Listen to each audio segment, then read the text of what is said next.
Can you hear How me you guys okay, doing? Michael? Yeah, I can hear you. I'm Okay. getting ready to pop on real quick. Cool. Okay. Thank Hey. you so much. I'm going to do a 3, 2, 1. Three, Okay. two, one. Good afternoon. This is Tanish Laverne Grant with BlackInAmerica.com. I am super excited to bring to the platform the incomparable leading man, Michael B. Jordan. That B is for Bakari.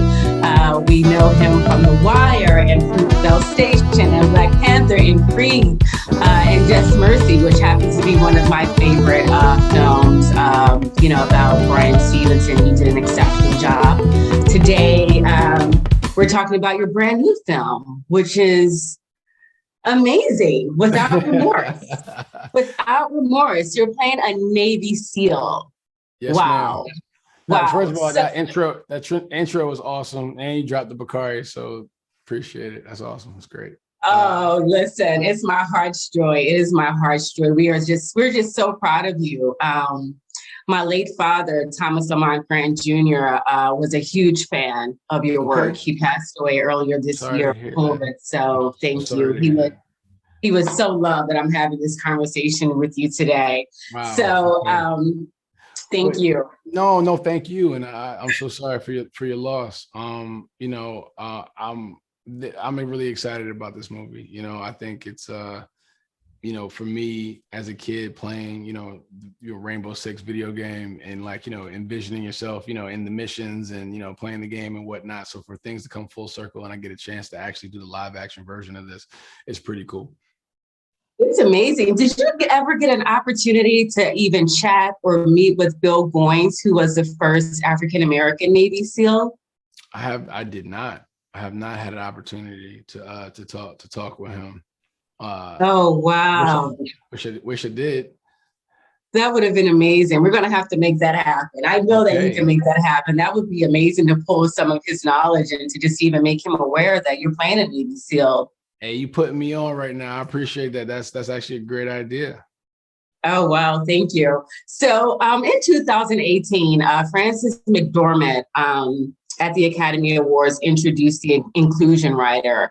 And I know your production company called the Outlier Society was one of the first film companies actually to adapt the Inclusion Rider. Can you talk a little bit about how you were able to make that happen?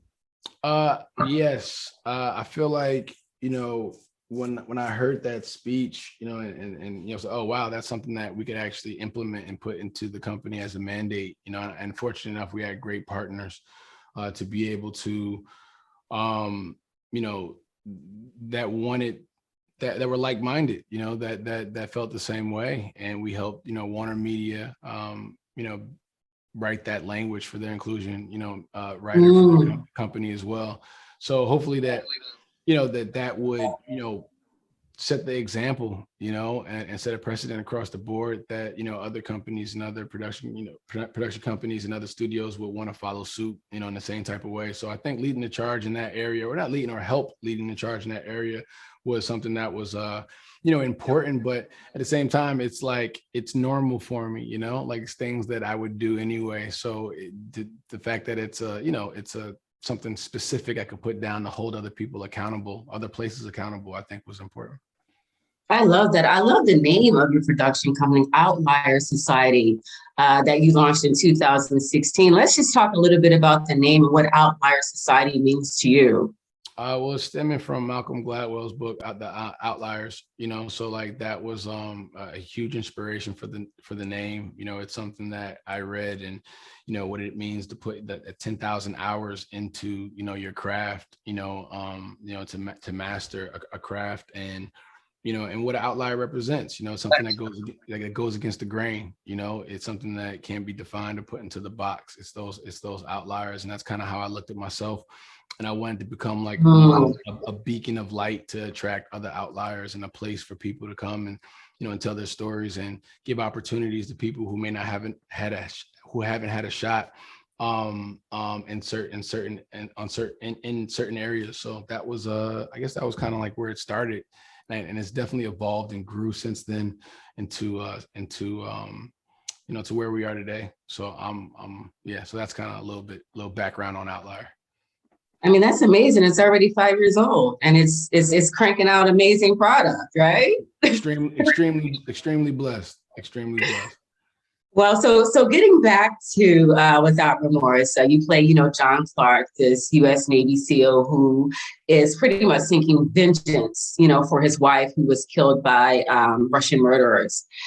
So I know watching the film, there was a scene where your character talked about the country not serving you, not serving Black men, not serving Black people.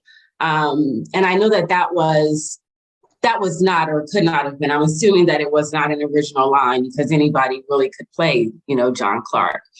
So I want to talk a little bit about, that line and advocating or negotiating for that line to be added to the story, to the film. You mean you talking about the line where you said, serving a country that didn't love us back?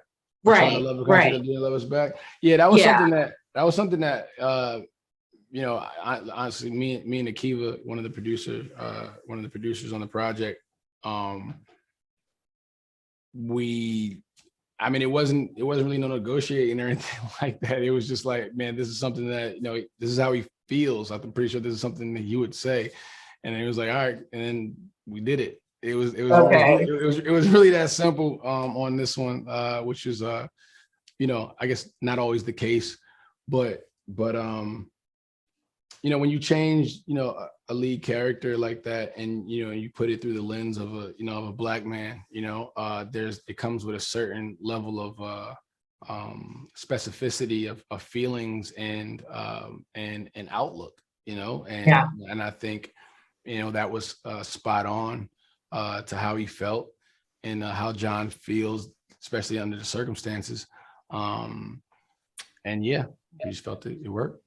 Well, I had to ask, and it was nice. Sure. It's nice to know that, it wasn't something that had to be hardcore negotiated because you never know.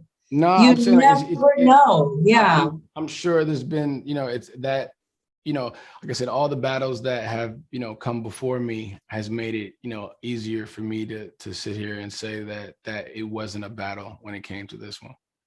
Wow.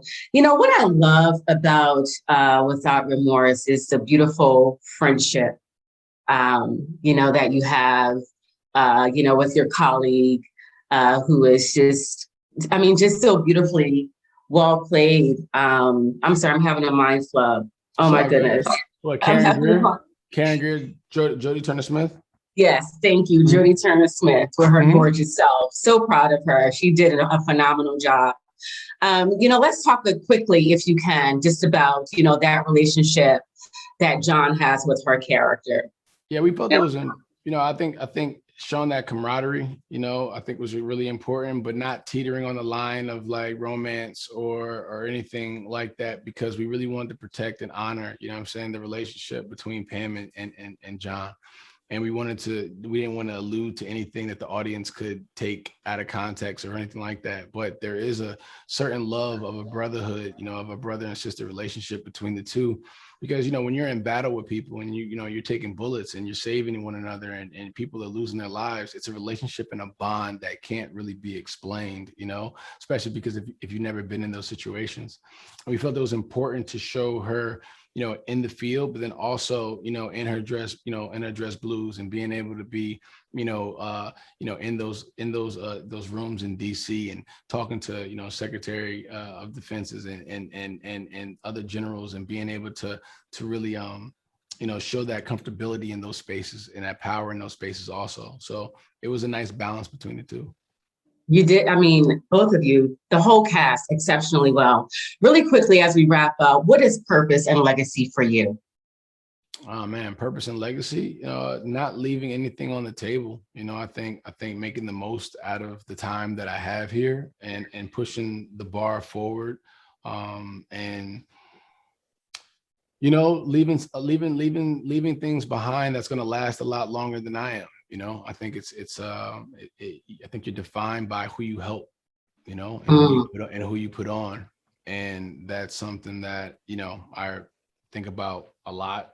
And outside of like the acting and, you know, producing and, you know, now, you know, directing as I grow and evolve in my space, is like looking to, you know, build things and do things in other areas that's offering opportunity to other people. You know, I've had a blessed career, you know, thus far, and I know where that comes from. So to be able to create and help create other opportunities for other talented people who may not have had that shot is something that means a lot to me.